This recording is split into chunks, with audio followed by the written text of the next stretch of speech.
Mark with TapeTech. Today we're going to show you some of the features of the TapeTech MudDog Premium Banjo. So let's unbox it and show you what we have. Just open the unit up, slide that side here, pop this out. Some nice packaging.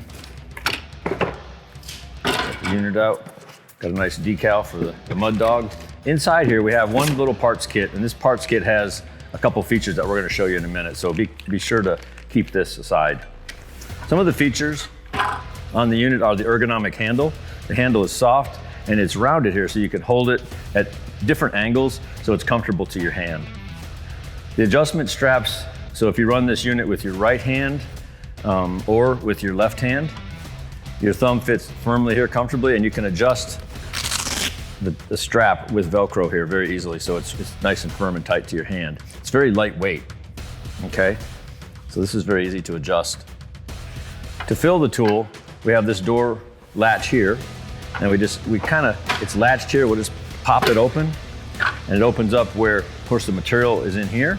We'll load that, and then back here is where we would add our tape. So we have a tape spool holder. So the tape just pops on and is press fitted onto here. We'll show you later how to fill that up, but the tape would basically fill through the banjo as a normal banjo would be used. Close this back up, down. The unique feature on the TapeTech Premium Banjo is this roller feature that's added onto the tool. So if you're running ceiling flat joints or wall joints, you can use this set of wheels here. There's 3 of them. They're hard plastic, but they're soft enough to push the tape into the joint. Or we have this wheel here for internal angles. Now, if you want to use angles, you simply lift up on this, rotate it, and we can run angles easily. If you want to go back to running a flat, you just certainly rotate it back, and we have it this position here.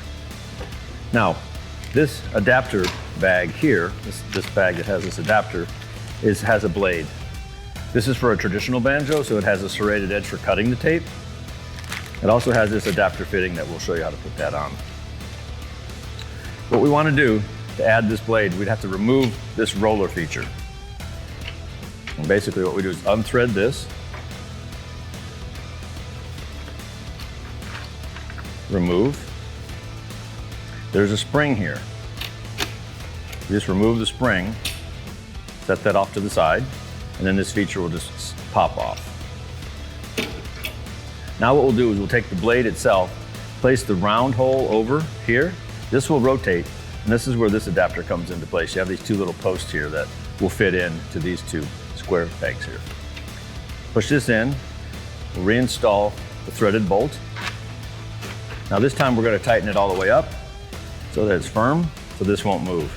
Now we can grab our tape and we can cut it with a serrated edge.